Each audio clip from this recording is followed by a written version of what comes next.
Hi, everyone, and I am so happy to do this podcast and this video with someone very special, as a lot of you know, Marisa Peer. Marisa Peer is a world-renowned speaker, rapid transformational therapy trainer, and the best-selling author. She has nearly 3 decades of experience as a therapist and has been named British Therapist by Men's Health magazine and featured in Tatler's Guide to Britain's 250 Best Doctors. And she is someone a lot of you know that I admire very, very much. So I'm so happy to have you on. Thank you for being here, Marisa. Well, thank you for asking me. I'm delighted to be here. So I wanted to really just ask you first one question just for our viewers and our listeners in regards to the work that you do. What inspires you to do the work that you do day in and day out? Because you've changed so many people's lives. Well, that's what inspires me, changing people's lives. I mean, you know, I think I'm so lucky and so blessed to have that gift, because it is a kind of gift. And I also understand if you're given a gift, you should certainly share it. But what I love the most is that I've made it simple. You know, I see so many people go, I've been seeing my therapist for 10 years, or I've been in therapy for such a long time, and I still don't understand myself. And I really hate it when people say things like, you know, no diet works for me. It's my fault. It's my fault that I can't find love. There must be something wrong with me. It's my fault that I never lose weight. I guess I'm just destined to be like that. And it's not your fault. It's never your fault. It's your wiring. You're not a machine with a broken part. You're a person, and you've had some broken experiences. But you can put people back together again. So what I love the most, what I do is I made a mission of making it simple, easy, and most of all fast. We live in such a fast world. No one's got time. It's not to diminish other therapists, but who's got time to go to therapy every week for 10 years? And if you go every week for 10 years, maybe you'd have got yourself sorted out without going. I mean, some therapists are wonderful people, and some people love long-term talk therapy. But, you know, if I rang my dentist and went, hey, you know, I've got this terrible infection in my tooth, can I come and discuss it? They go, are you crazy? You got to get the infection. If I said to my cardiologist, like, I'm having heart problems, could I come? Can I come and talk about my diabetes every week? They're like, no, we got to fix you. And therapy seems a very strange model in that it offers you, it doesn't say, oh, you're in pain, let me get rid of the pain, like they would if you went to A&E, or you call it E&R in America. They would never say, turn up and talk about your pain. Their job is to get rid of the pain and work out why you ever got it. And therapy is such a strange model. It's like, oh no, we're just going to discuss it every week. Mm-hmm. So I wanted to make therapy more like ER. Turn up with your pain, and we'll get rid of the pain and make sure the pain doesn't come back. Yes, and that's through the RTT training that you do, yeah. Right? Yeah, that's brilliant. That's brilliant.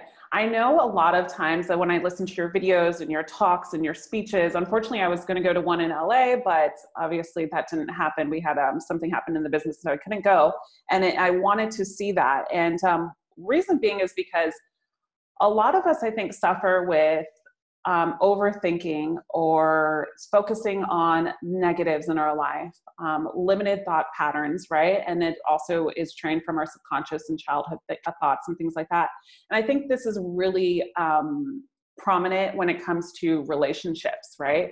Because I'm a big believer that we learn a lot from love and loss, and love is in relationships. And I think we learn a lot about ourselves when we get into those relationships, because there's no way that we get trained into life of how to have a healthy and perfect relationship, and how do we embody that, as well, unless we have relatives or parents that embody this and teach us, which is very seldom these days. So I kind of want us to talk about a lot about overthinking, how to stop overthinking, reprogramming your subconscious mind, because this is something I know that you're amazing at. So my first question for you is, why do you think that people overthink or have obsessive thoughts? Well, you know, it's very interesting that our thoughts control our feelings control our actions, and our actions control events. And we're trying to change things. So we think the same thoughts. So we think, okay, I'm not going to think about chocolate. Every new people get out a resolution. No chocolate, never again chocolate. I'm done with chocolate, without understanding that the way you feel about everything is down to the pictures you make in your head and the words you say to yourself. So a lot of the times no one teaches us that if you keep thinking, I'm going to fall over, you'll fall over. You keep thinking, I'm going to go on stage and forget everything. I'm going to dry up and look like an idiot. If you think that, you make it real, because every thought you think is a blueprint that your mind and body work towards. So no one teaches us that, you know, if you think about what you don't want to happen, you start to react as if it's happened. Mm-hmm. But the second thing is that, you know, we just don't understand that what we're doing, that you can't think about something. I mean, you have to take action. And so I think it's really bad teaching, really bad. You know, when my little girl went to school, I know there was one girl in her class, she was so gifted, and she got an award for everything. Mm-hmm. She just was gifted at everything, and all the other kids would go, oh, her again. And my father, who is a very eminent teacher, said, never reward achievement, reward effort. Smart kids do no work and they get all the prizes. What does that say to the ones who work really hard and get no prize? Well, it says don't bother. What's the point? And to understand human psychology, you need to understand human behavior, you need to understand human psychology. And human psychology is that we are hardwired and super coded to return to what we know. You know, years ago, that's what kept you alive. You lived in a fort, or you lived in a camp. You didn't think, well, I'm a bit bored with this fort now. Why don't I go meet some nice Apaches? They might be really fun to hang out with, because they would probably eat you or at least kill you. So we learned something very early on. It's wired into us. No one has to teach us this. And what we learn is go back to what you know. Run back to what is familiar while running away from what is unfamiliar. So in relationships, we often think, okay, my mother was cold and critical and diminishing, and I'm going to find a cold, critical, diminishing woman and make her love me the way my mother didn't. And now what I've done is I've recreated something, I know, but I've changed the ending. My father was critical, withholding, diminishing, never there. Why don't I find someone who's never there? I'm going to have to work so hard to make them love him. I'm going to run after their love, buy their love, earn their love. Just like when I tried to show my dad, hey, look at my report card. Look at what I've done. I've cleaned up the yard. And that's the problem. We're using these thought patterns to change the ending. Life is too short. Change the beginning. Don't find a critical person and make them nice. Find a nice person from the beginning who'll say, oh no, they were too good for me. What they're actually saying is, their behavior was so unfamiliar. I ran straight back to what I knew. And I ran away from what I didn't know. And we're wired to do that. It's why 70% of lottery winners are bankrupt in 3 years. If you haven't had money and you win the lottery, that won't give you any ability to deal with money. The 30% who keep that money already understand planning and investing. Mm-hmm. And so it's part of your wiring is to return to what's familiar and to run away from what's unfamiliar. That's a fact. But here's another fact. You can make anything you like familiar. After all, if you wear lenses, how familiar is it to shove your finger right on your eyeball? First time you do it, it feels so weird. And then to take your fingers and squeeze them together and get that lens off. When I had them, I couldn't get them in. When I got them in, I couldn't get them out. I don't like that. The first time you ever put a lens in your eye, it feels really horrible. If you do it all the time, it becomes super familiar. So you got to stop trying to have these obsessive thoughts and just look at what is familiar and unfamiliar. If putting yourself down is familiar, reverse that and make praise familiar. If procrastinating and not believing yourself is familiar, make it unfamiliar. And actually the best thing in the world you can do to change your life today, right now, is to make praising yourself super familiar and criticizing yourself unfamiliar. And it takes a little bit of time, not much, and then it stops being what you do and it becomes who you are. Right. And I believe that wholeheartedly, just from experience from myself in my personal life. It's kind of retraining and reprogramming your thoughts, beliefs, and overall health, I think, in regards to it, because I've seen many of my clients' health go down after relationships, after divorces, and lose a ton of weight, and then end up in the hospital because their thoughts have been so laser focused on negative aspects of what they did instead of trying to turn within and starting from the beginning of why this happened, right? And doing that deeper work, and focusing on what are my patterns. And I think that's really crucial. I love the way that you say, and you simplify it so beautifully for people to just understand, you know, with the lens and the contact lens and things like that. And I know with me, for example, and this goes into one of the things I wanted to discuss with you is, you know, our thoughts do create our reality, emotions, and our health, right? So when I was growing up, I had to have a better relationship with food. You know, I looked at food as pleasure. Like, okay, I'm rewarding myself with pizza. I'm rewarding myself with ice cream. I'm rewarding myself with this. But it wasn't a good relationship, because then I started to feel down. I started to feel tired. So I had to reprogram, because coming from a Hispanic family, we eat rice and beans. Our beliefs are you never, ever leave food on the plate because it's an insult to the cook. And as a little girl, they feed you, I mean, a huge plate, and you don't want to disrespect your elders.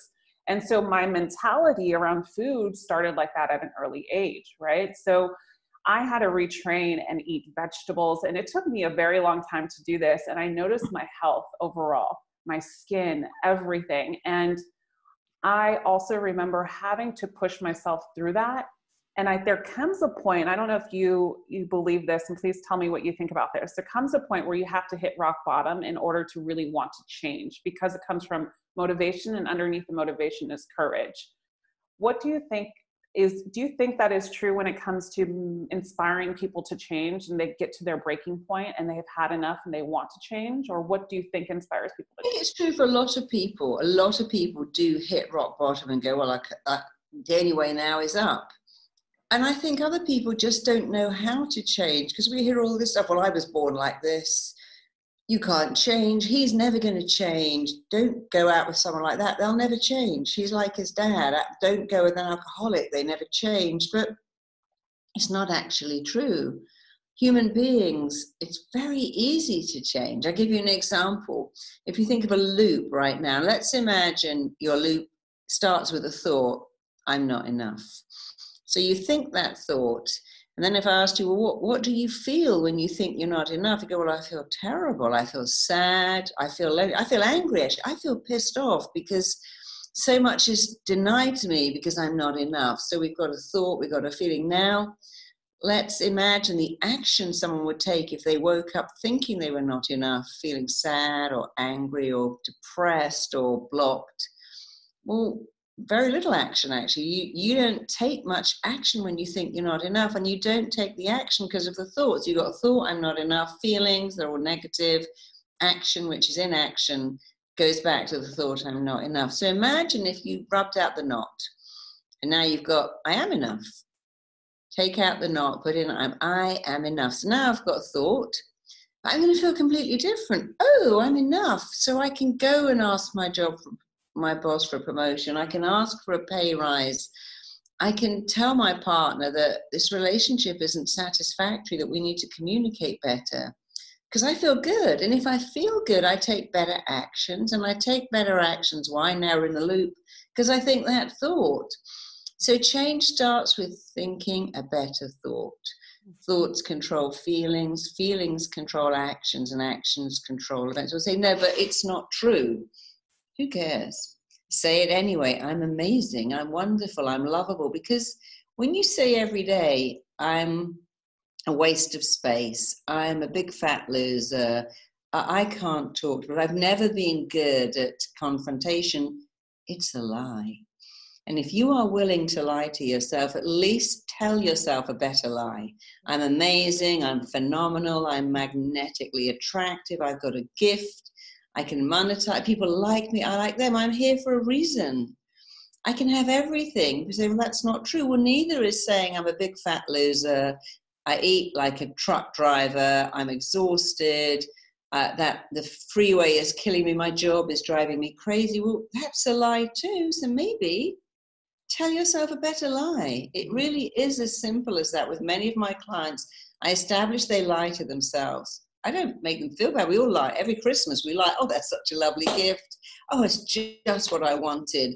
There are good lies and bad lies. Don't beat yourself up for lying to yourself.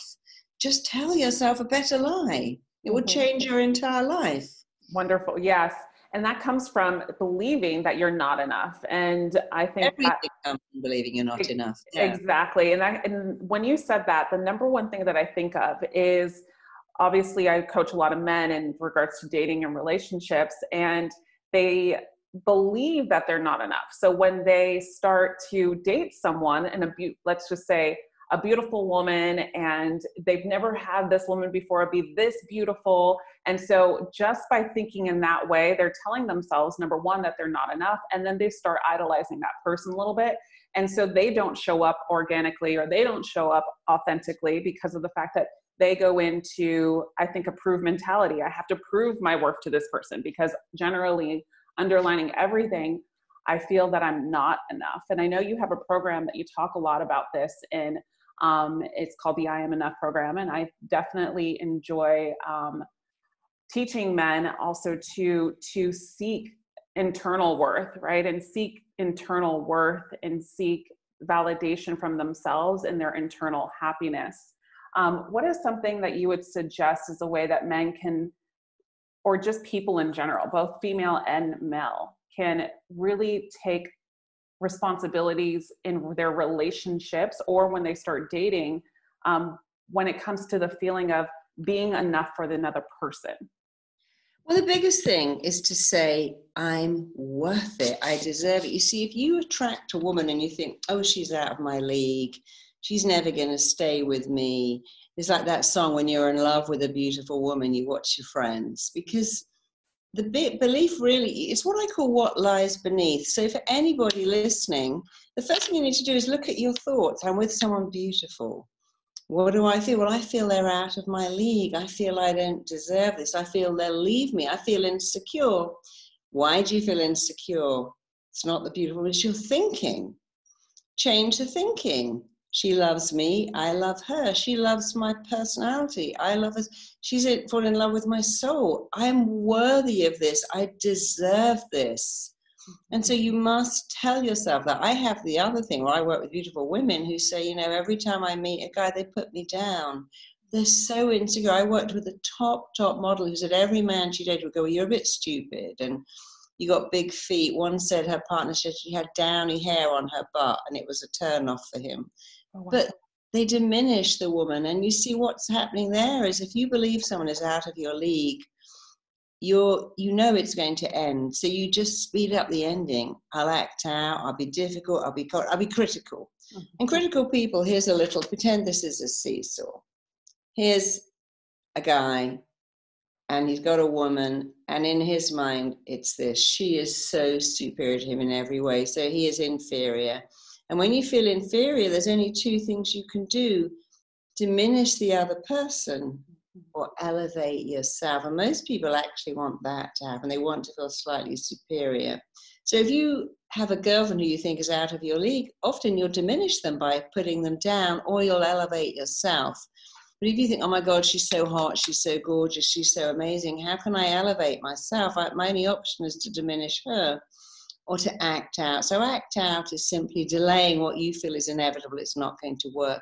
But it will work. It will work if you decide you're enough. I never forget opening the door one day to this amazing model. I mean, breathtaking. And her husband was so unattractive. He was shorter than her, was overweight. But I immediately knew what that was. She knew she was gorgeous. She didn't need a gorgeous guy to go, hey, I got him, I must be gorgeous. It was, well, I am gorgeous. And many models have very ordinary husbands and boyfriends because they don't need someone gorgeous to make them feel gorgeous. They don't need a mirror. And many people are not attractive, think, I need someone amazing, because if I'm on their arm, then I can say, hey, I'm attracted by the fact that this person finds me attractive. Many years ago, when I was getting engaged to someone, and my boss said to me, your boyfriend is so gorgeous. How on earth do you keep him? And I thought about that. I said, oh, it's called love.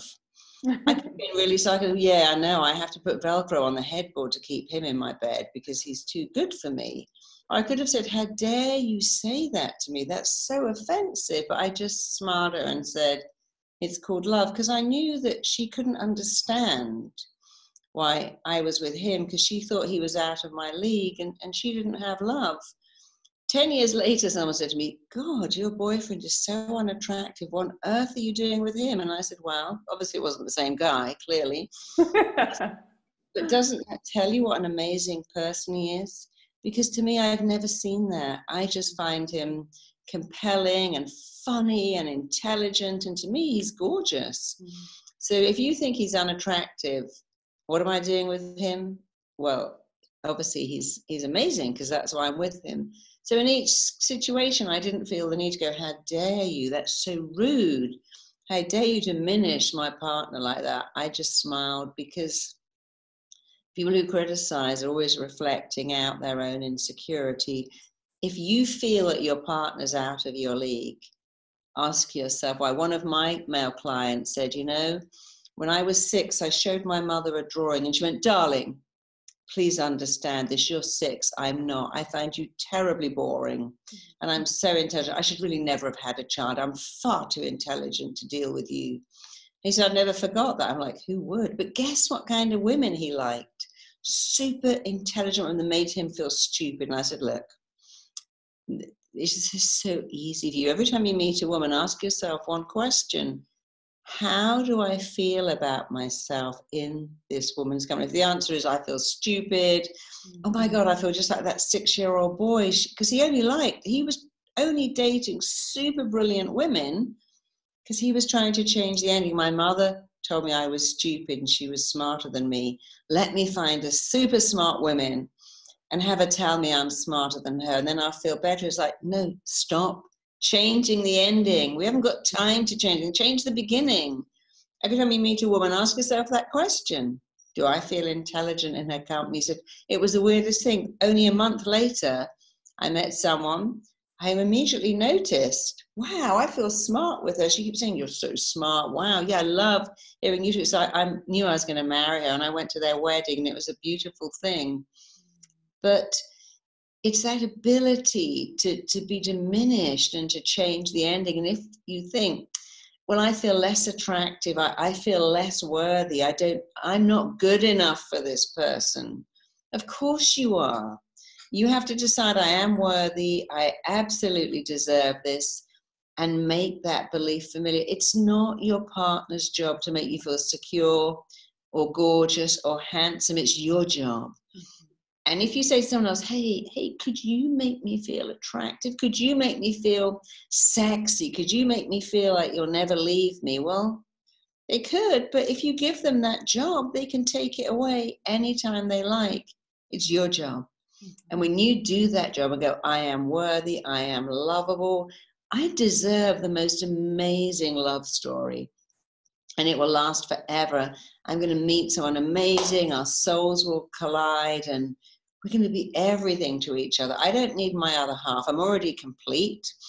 But now I can find someone, and because I know I'm lovable, I'll find love. If you believe that, your thoughts will radiate out from you and back to you, someone who believes it too.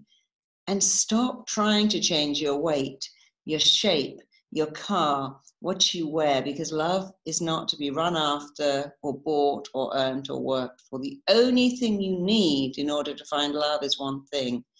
I am lovable, just the way I am. That's why we love that song.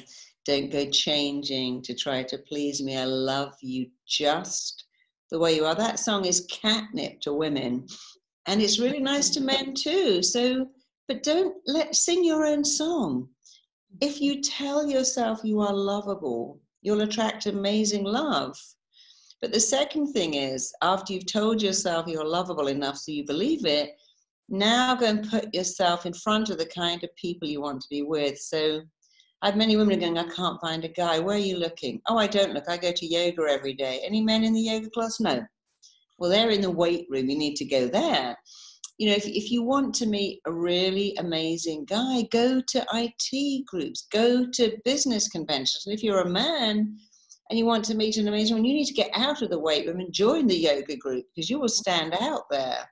You know, half the world is the opposite sex. You might like same-sex relationships. Believe you are lovable, unquestionably, unshakably lovable, wire and fire that belief in, and then hang out with people.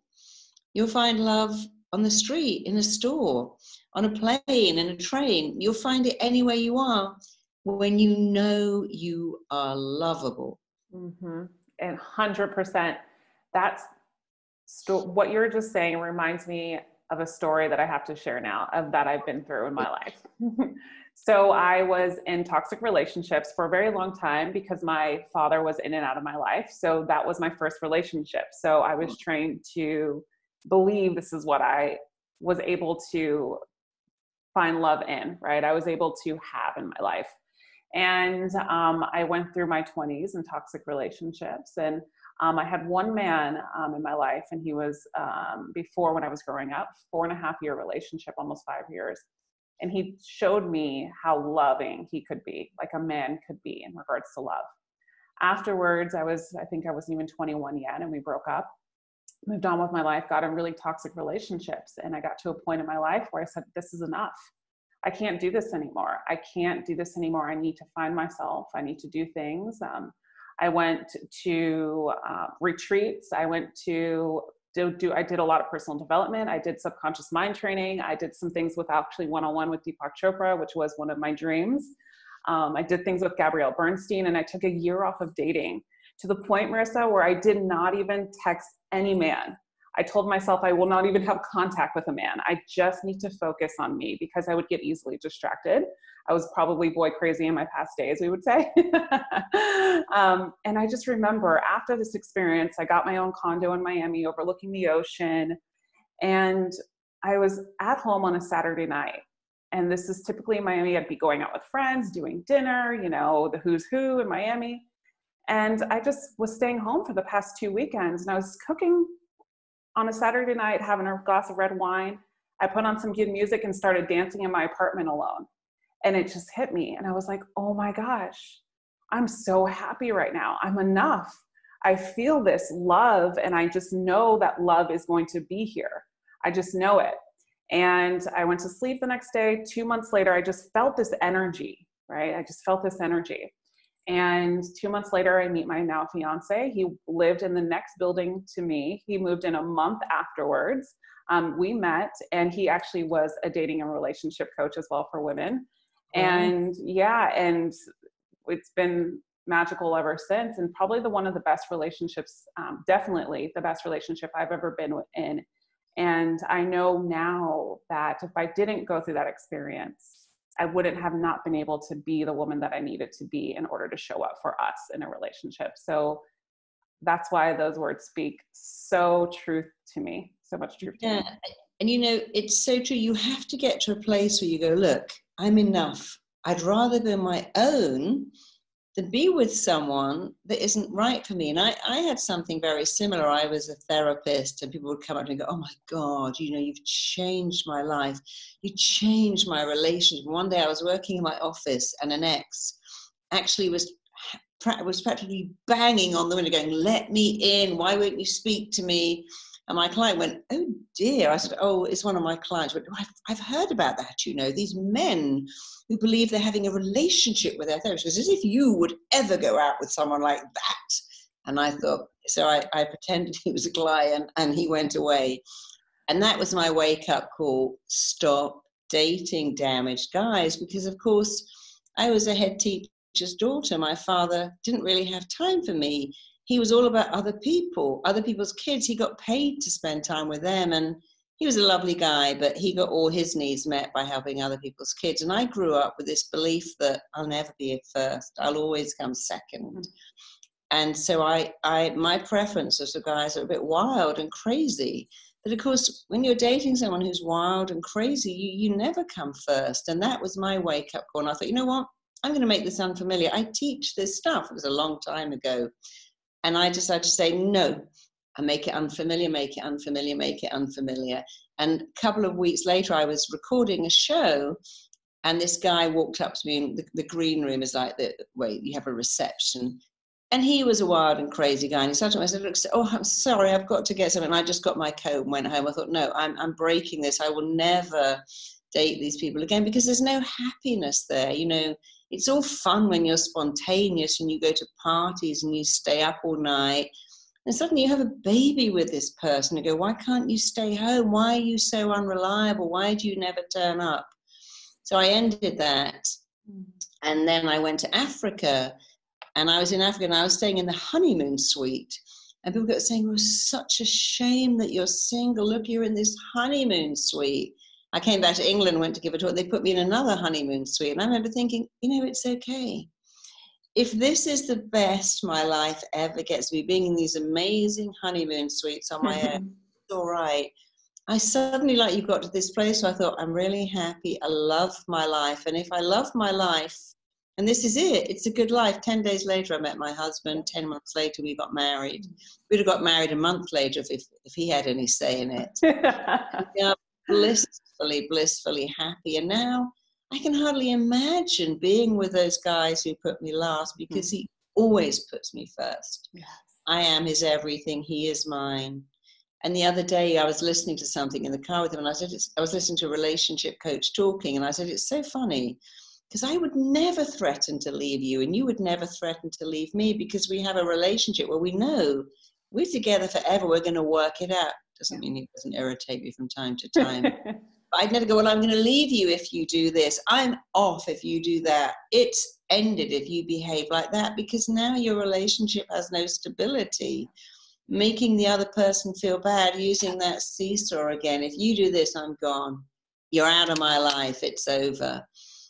You can't do that. And someone who feels enough wouldn't do that. They go, hey, I deserve a loving relationship. This thing that you're doing, I don't like it. But so my husband, I often say to him, honey, I want you to be a better husband to me by doing this, and tell me how I can be a better wife to you. And we start our like little things with, okay, I love you very much, but I don't like this. This doesn't work for you. This is not suiting me. How can I help you be a better husband, and how can you help me be a better wife? But I would never go, well, if you do that again, I'm off. Why would you say? No one would say that to their children. Why would you say it to the person you're spending your life with? And the other thing is so important, I know, is to every day go, wow, I wake up, thank God I found you. Be grateful for what you've got. You know, the best you can ever be in your entire life is a flawed person having a flawed relationship with another flawed person. If you know that, I'm flawed, you're flawed. Hey, we have a flawed relationship and it's so beautiful. You don't go, well, yeah, I need to really be perfect for this person. I need to never let them down, always look groomed, be the perfect weight. Because one day you have a cold and you gained a few pounds, and then you think, oh, I'm not perfect. Don't sell someone a lie. You know, if you pretend to be something you're not to keep someone, you feel like a fake your whole life, and then they don't understand because they thought you were that other person. Mm-hmm. Wow. Yes, I could listen to you for hours. Exactly. I also, something that you mentioned here is one of the things a lot of people also do when it comes to coaches, therapists, someone like you know, a world-renowned speaker, and someone that has helped people transform their lives. They think, well, this person is so perfect and their life is so perfect. But they also have to remember that we've possibly also been in similar situations that they've been in as well. And that's why you shared that story about dating some broken men here and there. And I think it's really important for people to understand that people of service typically do have situations in their life that do change them. And that's why we do what we do. And I think that is so prominent to talk about in regards to, or just to mention, I should say, here, because a lot of people do that. And I think it's a form of idolization, you know, in relationships with people. Like people say to me, oh my God, your daughter is so lucky that you're her mum. I'm like, I'm not sure about that, because when she was little, it was really annoying. She'd go, Mummy, stop therapizing me. She'd go, Mummy, I got a headache. Oh, I've got some rescue. She goes, Mummy, I want pills like all my friends. Mm-hmm. She didn't love having a therapist for a mother because I was always so logical, so reasonable, or she might say no. But people look at you in the therapist and go, oh, you must have a perfect relationship. I bet you never eat cake. I was walking around a store and I was going, oh my God, I can't believe you're eating candy. I've just read your book. Oh no, it wasn't that. I was at a Day of the Dead party in Mexico and I was so hungry and I thought they were providing dinner and they provided these, I don't even, these hideous like donut things that you dip into chocolate. And I was so hungry, I ate some of this one. She goes, I can't believe you eat sugar. I read your book. And I said, you know, I don't eat sugar, but actually there's no food here and there's loads of alcohol and I just need to eat something. And I thought, oh gosh, I can never do that. I better keep almonds in my handbag all the time. People look at you and think your relationship's perfect, your diet is perfect, your kids perfect. And it is a bit of a burden, but you just have to be honest and go, there is no perfect. There's no, I mean, look, Tony Robbins got divorced. Wayne Dyer, his wife left him. That doesn't mean they're less than, but when people idolize you and worship you, we're just flawed. We're all flawed. I mean, if I could have my life again, I'd never believe in wishing for something you couldn't have. But if I could, I would wish to go back and be a better mother to my daughter because I made so many mistakes. But I can't change the past. I'm always working on being a better mother to her now. You know, trying to be perfect, you've entered a race with no finishing line. As you get closer to it, it will move and move and move again. And I've certainly worked with amazing men, successful, wealthy, gorgeous looking, and they don't think they're enough. And they've got this, I need to be more perfect, more perfect. And I say, look, this race has no finishing line. People who try to be perfect are without question the unhappiest and the loneliest. I mean, look at Michael Hutchins. You know, I watched that documentary, Mr. He was a beautiful soul and he had a beautiful body. He took his own life. Look at George Michael. I mean, he was so unhappy. Even Michael Jackson. They had all these people that have fame, money, talent. Look at, what was that beautiful actor that was in Along Came Polly? He was also in my favorite film. I don't know. He was also my favorite film. I forgot the name of that now too. Anyway, Seymour Hoffman. Oh yes, okay. I mean, amazing. I don't think I saw that movie, but he was also in this great film, which is also A Scent of a Woman. I love that movie. He was a great actor. And Heath Ledger. I mean, Heath Ledger, gorgeous. If you see him in 10 Things I Hate About You, he was funny. He was so beautiful to look at. And yet these people took their own life. You know why? They never felt enough. Yeah. They didn't believe they were enough. And that's a terrible thing to go through life, believing you're not enough. And of course, Amy Winehouse, Whitney Houston. Brittany Murphy was one of my favorite actresses, yeah.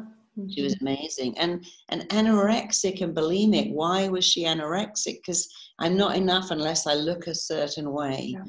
And yet that's something, people like that get left. I mean, Charles left Diana for Camilla and they're blissfully happy. And she's certainly not perfect, but he loves her because she's real and warm. And I meet many men who say, you know, dating supermodels, it's like dating a racehorse. They need so much attention, so much praise. And now I'm with someone who's just normal, but they're warm and funny.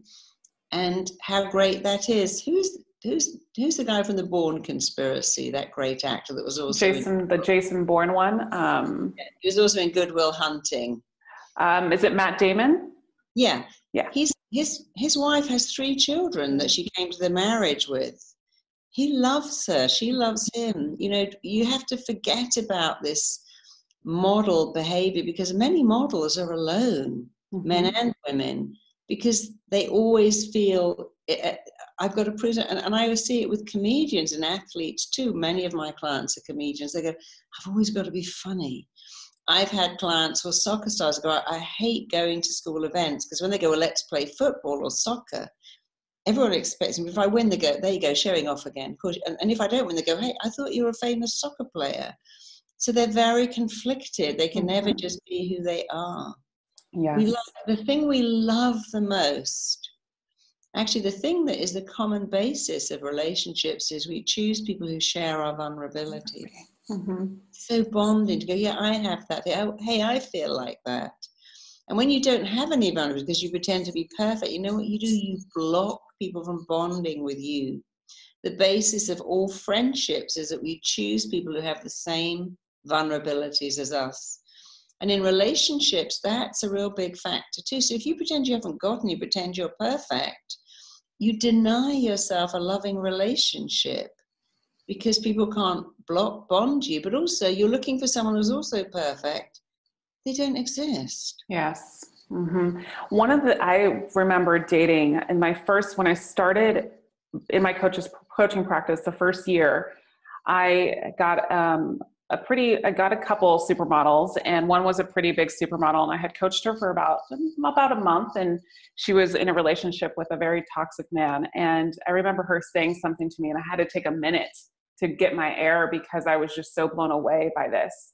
And she says, well, I asked her, I don't remember the question I asked her, and her response is, well, Apollonia, all I have is my looks. What is he going to fall in love with? My personality? And the way she said it, it was just so, she felt that. And I just felt like I just had the wind taken out of me. It was my first year of my coaching practice. And I was just like, wow. And I had the little tears in me too when I was talking to her, because we had developed a great relationship too on top of that. And it's true. A lot of people think, oh, because she's beautiful, it's, you know, she has everything she wants. Because he has money, he has everything he wants. He has the greatest life ever. And we compare ourselves because we think it's perfect. So comparison and perfectionism is, I think, a root of a lot of evil within yourself. And that brings me to the last question, and we'll wrap it up, because I definitely want to talk about something that you're offering to my subscribers, the people that are listening, which I want to give a chance to really talk about it, because it's going to be really important that they get access to this. But one thing I want to leave it with and get your thoughts on this. Lewis Howes talks a lot about masculine vulnerability and masculinity. And I do see this because I'm in the space of a very male dominant space. And men have a hard time understanding how to be vulnerable because they don't want to come off needy or weak. And I think we've lived in a society that hasn't actually taken time to train men when they can open up and how they can show emotions. What do you believe in when it comes to a man showing vulnerability, and what do you see in the world that we live in when it comes to this with men? Yeah, I think it's really hard. I mean, look at Prince, another man. I mean, he was a rock star, but again, never could show his vulnerability, that pressure we're under to be perfect. So understand that every issue we have stems from this feeling, I'm not enough. If you are a binger, a hoarder, an alcoholic, if you overuse drugs, food, sex, shopping, all of the things that you're using are to try to take you away from this feeling, I'm not enough. If you're not enough, you will need more. That might mean more praise, might mean more alcohol, might need more gaming time, or more food, or more sex, or more praise. And you have to understand that what lies beneath almost every problem we have stems from this, I'm not enough. No baby is born thinking, I'm not enough. They go, don't look at me. I haven't got any hair. I've got these fat knees. I've got these milk spots. Babies come onto the planet knowing they're enough. It's why they demand attention. And so you have to start from the fact that you were born knowing you're enough, and it was nothing to do with what you looked like. And since it was in you, you don't even have to get anything new. You have to reactivate, remanifest, and recreate what you were born with. So in order to be vulnerable, you first of all have to go, I'm enough, I'm enough, I'm enough. And I saw this many years ago. I was about to go on stage as a speaker, and a very eminent guy was speaking in front of me. And someone asked him a question. He went, oh, I don't know the answer to that. And I thought, I was interviewing Jack Canfield yesterday, and he said the same thing. I was talking about it, so he said, oh, I don't know that bit. You see, that's vulnerability. They can say, yes, I don't know. They don't go, oh my God, if I say I don't know, I lose my position as this amazing person. It's a vulnerability to say, I messed that up. I made a mistake. I forgot to do that. And we like people so much more when they're real. When we have people look like, I mean, I can see that with Donald Trump. He never admits he did anything wrong. That's a massive turnoff. We like people to go, you know, I really messed that up. Same thing as a parent. If you go to, you're going to go, darling, I lost it today. I'm so sorry. My little girl said to me, Mummy, are you having your pyramid today? You're very cranky. I said, yeah, actually I am. She said, I thought so. Because I'd always say, darling, Mummy had a period. She was a bit cranky. Owning your mistakes makes you way more appealing. It's like, oh, yes. I love it that my girlfriend can say, you know, I really messed up, because I can say, so did I. I love it when my boyfriend takes off his shirt. He's got a little bit of a tummy, because now I don't have to hold mine in anymore. Mm-hmm. It's so great to be yourself. You know, you cannot not make mistakes. We'll make hundreds of mistakes. You're allowed to make a mistake. You are not allowed to beat yourself up for making a mistake. Napoleon said, a man who never made a mistake never made anything. And when people won't admit they made mistakes because they're so scared of being judged, they don't come across as appealing. They come across as unappealing. Oh, I'm never wrong. I saw that recently with a massive inventor who'd really slurred someone, and there was a huge court. He said, well, I'm not wrong. And it's like, no, why don't you just say, hey, I was having a bad week. I really regret what I said and did, and it wouldn't even have gone to court.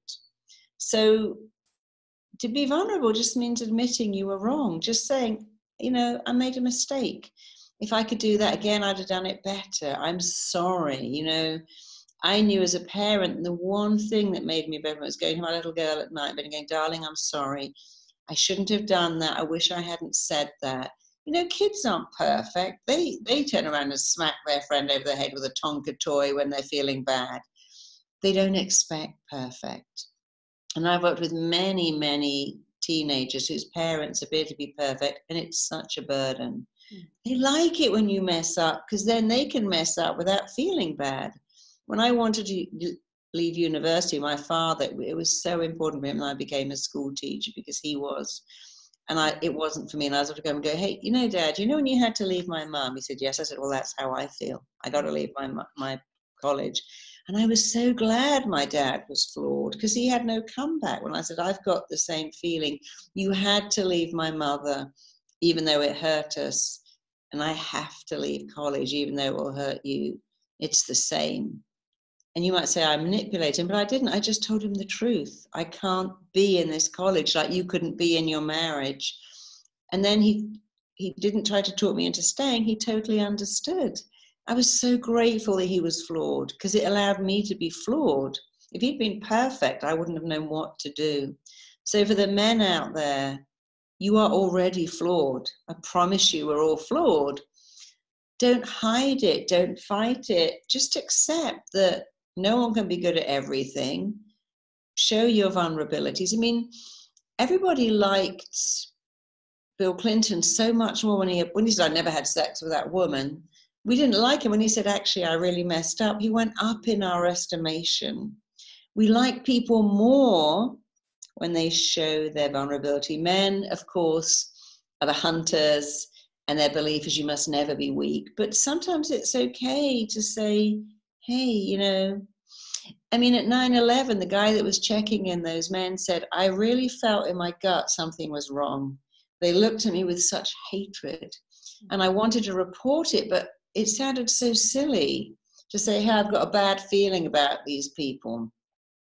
But when we can do that and say, I have a bad feeling, there's something not right here, people like us more. So don't be scared to use your gut, use your intuition, and be vulnerable. And also men say to me, how do I do empathy? I don't know. So one of my clients said, you know, when I go home, my wife says, oh my God, today Sarah forgot her lunch. The dog threw up all over the carpet. There was a flat tire. And then I went to work and my boss was so on me. And he said, and I was always going, well, this is what you do. Tell Sarah she doesn't get any lunch that day. Don't take the lunch to her. And by the way, you should tell your boss. And I'm like, no. This is empathy. Put your hand on her shoulder and go, oh, I hate that for you. I said, you've got to be a girl now. Women go, oh, no. Oh, I hate that. So if you want to be an empathetic man, you'd have to go, oh. And he said, is that it? So that's it. Put your hand on her leg and then you go, oh, baby, I hate that for you. But don't fix it. Just say, oh. And he said, who would have thought my life could be revolutionized by the words, oh, said in that voice. Oh, that's so sad. You had a bad day. I hate that for you. He said, now we can sit watching TV. I didn't have to speak. He said, I never knew that. No conversation. I just put my hand on her leg or her arm and go, darling, I hate that you've had a bad day. Then I cuddle her up and we watch TV. I used to think I had to fix it all, give her answers, and then we'd end up having, and she goes, stop, I don't want to do that. And we'd have a big fight.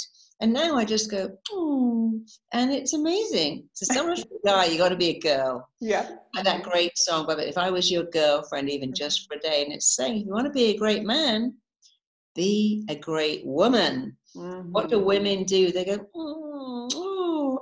And when someone shows you pictures of their baby, you don't go, oh, that's lovely, and throw it away. Go, oh, that's so cute. Oh, I love that. Now, my husband was saying in China, someone gave him a business card and he put it in his back pocket, and they were so offended because when someone gives you a business card in China, you look at it, you turn it over, and you put it in your breast pocket. You put it near your heart, not near your butt. But no one told him that. And that guy never spoke to him again. And someone said, oh, no, you don't do that. And so sometimes we've got to just learn what other people like. And when a woman shows you a picture of herself or a picture of her baby or a business card, pay attention. Go, oh, that's lovely. When they show a picture of their cat, I go, oh, that's so nice. Look at it and take a minute, because women think, oh, I like you. Yeah.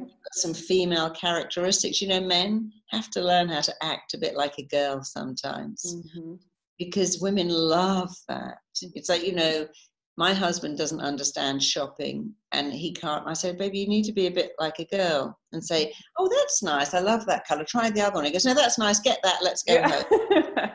No, and he said, I don't understand. If you found a coat you like, why are you looking at 5 more? Then I'll know it's the right one. He's like, I want that coat. Let's go. So he has to be more like a girl when we shop, and I have to be more like a man when he shops. Oh yeah, we've got it. Let's leave. Sounds so familiar. You know, just, it isn't that you have to not be anything that you are. You know, opposites attract. That's the great thing. In a relationship, opposites attract. In sex, opposites attract. And then we try to be like the other person. The person that you're going to learn the most from is nothing like you.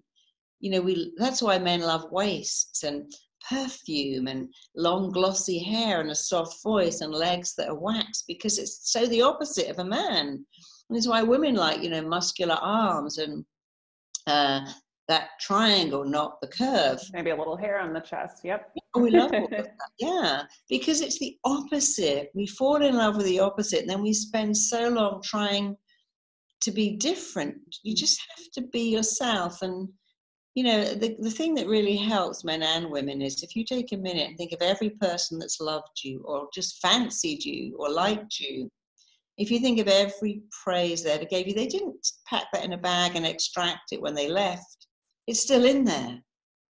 So you have to hold on to everything someone said about you that was beautiful and think, wow, it's still inside me. They saw that in me, and that's the real me.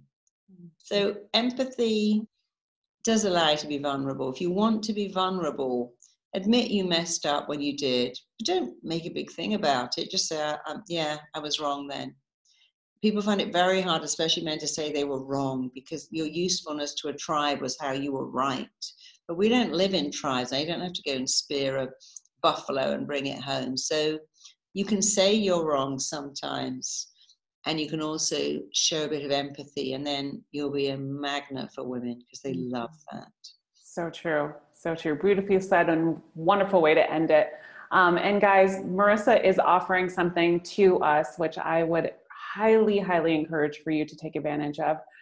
It's called her I Am Enough program. Marisa uses her experience of treating clients, including rock stars, CEO, elite Olympic athletes, royalty, and Oscar-winning actors to inform her life-changing speeches and lectures. Her online program, I Am Enough, gives access to her world-famous techniques to instantly reprogram the mind to naturally and painlessly transform you into your best possible self.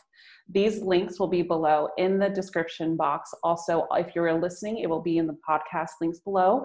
And if you're watching this video, it will be in the podcast, in the video links below in the description bar. This program is nothing like another one that I've seen out there. And I've never actually market anybody else's program besides Marisa's, because I know this is going to be a game changer for you guys. So please invest and take the time to do this for yourself, for your relationships, and for everybody else around you. Thank you so much, Marisa. Thank you too. And we do offer a full money back guarantee with that program. It's won so many awards. It just won an award for being the best pharmaceutical. We're like, it's not this, no, I know, but people who gave it said its ability to fix people's depression and anxiety makes it eligible for the best pharmaceutical award. I thought it was very funny, but it's an amazing program. And everything I put into that program is what my own clients taught me when they wanted to have love, success, marriage. I mean, I get invited to so many weddings, so many christenings because of that book, that program. And it will change your life. And it's so simple and it's kind of fun too. So I hope you like it, but we do offer a full money back guarantee if you don't. Awesome. Wonderful. Thank you so much, Marisa, for being here. And guys, her description in the description box, her YouTube channel and her website will be there as well. Marisa has some amazing videos on her YouTube channel. I would encourage you to go and check them out as well. Thank you so much for taking out the time to be here with me, Marisa. I really enjoyed talking to you. And just so you know, I've interviewed so many people and you really have such a warmth about you. You have such a great, I can tell you that you have such an amazing heart. So thank you for being here with me and sharing this time with me. Well, you do too. Thank you, darling. Thank you so much. Take care. Take care. It was great today. Thank you. Lots of love. Bye.